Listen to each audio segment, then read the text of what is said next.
The illusion of happiness. How social media and routine are killing your creativity and connection. You wake up, reach for your phone, and before your feet even touch the ground, you're already scrolling. Notifications flood your screen. Messages, likes, comments. A perfectly curated digital world is waiting for you. Someone just got engaged. Someone else bought a house. Another person is posting about their dream job, their fitness transformation, their picture-perfect vacation. And for a moment, you feel something. Maybe it's admiration, maybe it's inspiration, maybe it's happiness for them, or maybe, just maybe, it's something else. A quiet dissatisfaction, a creeping comparison, a subconscious feeling that your life, your achievements, your everyday existence aren't enough. But what if that feeling isn't just random? What if it's by design?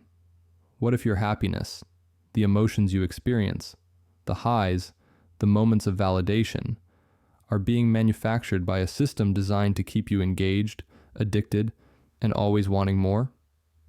We like to believe that happiness is something organic, something we create for ourselves, that the joy we feel is genuine, unfiltered, untainted by external forces. But what if that's an illusion? What if the way we perceive happiness, fulfillment, and success has been systematically rewritten, not by us, but by an invisible algorithm that knows exactly how to manipulate our emotions? Happiness today is not just an internal state. It's a currency, a metric to be measured, displayed, compared, a performance carefully crafted for an audience. Social media has not just connected us, it has conditioned us. It has rewired the way we experience life, making us believe that happiness must be seen to be real. Social media thrives on one thing: your attention. Every platform is engineered to keep you scrolling, liking, commenting, and consuming. And it does this by hacking the way your brain processes dopamine, the neurotransmitter responsible for pleasure and reward.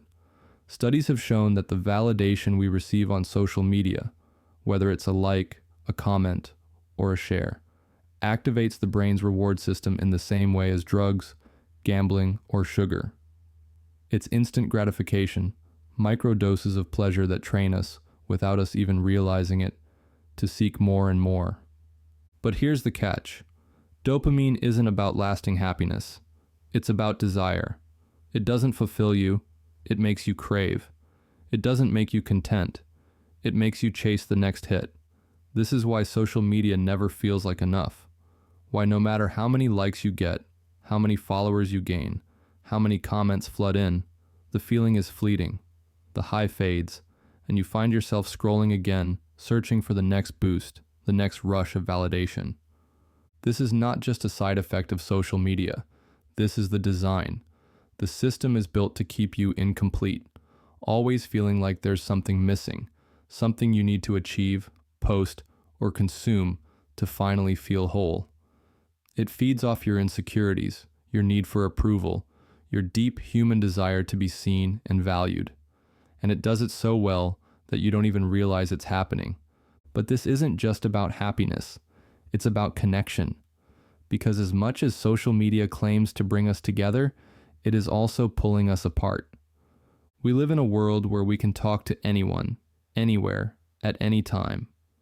We can message instantly, react in real time, stay updated on people's lives with just a scroll, and yet, we are lonelier than ever.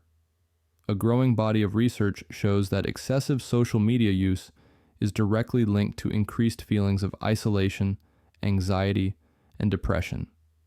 Because the connections we make online are not the same as the ones we make in the real world.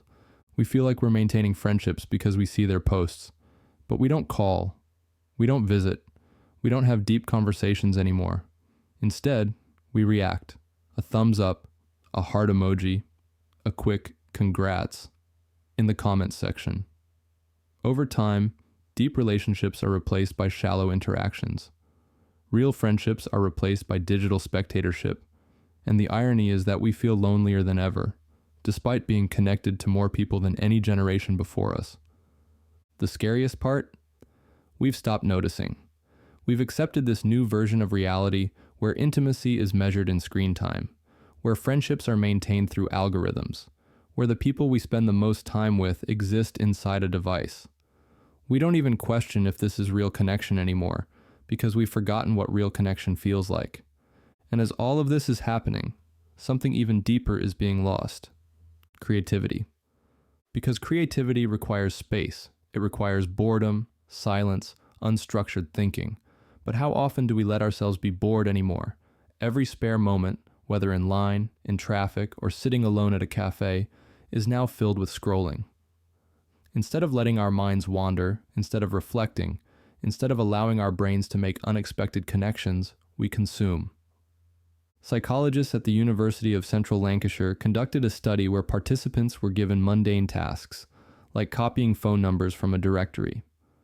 Afterward, they were asked to come up with creative uses for everyday objects. The result? The more bored the participants were, the more creative their ideas became. Because boredom forces the brain to create, to piece together random ideas, to find meaning in chaos, to build something new from nothing. But we don't allow that anymore. We've replaced introspection with distraction, deep thinking with shallow consumption. We are constantly stimulated, yet increasingly uninspired. And so, our routines, our waking up, checking our phones, consuming endless content, following the same daily patterns, don't just make us passive. They make us less capable of original thought, less capable of questioning, less capable of imagination. This is not a coincidence. This is what happens when our attention is constantly hijacked, when our self-worth is dictated by digital validation, when our interactions are reduced to reactions, when our minds are never allowed to be truly still.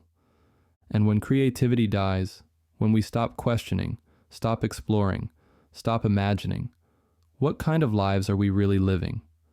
Because at the end of your life, you won't remember the likes, the followers, the viral posts. You will remember the moments you truly lived, the conversations that changed you, the ideas that inspired you, the creations that came from a mind that was free, not just engaged. So ask yourself, how much of your happiness is truly yours? How much of your connection is real? How much of your creativity is being lost to the endless cycle of consumption? You still have a choice to step back, a choice to reclaim your mind, your joy, your life. Because no algorithm should have the power to dictate your happiness, your relationships, or your creativity. The question is, are you ready to take it back? But taking it back isn't easy, because the system is designed to make you forget that you ever lost control in the first place. It doesn't tell you that your happiness is being manipulated. It doesn't warn you that your creativity is dying. It doesn't show you the real cost of endless scrolling, comparison, and distraction. Instead, it disguises the cage as convenience. It makes the dopamine hits feel rewarding. The constant updates feel essential.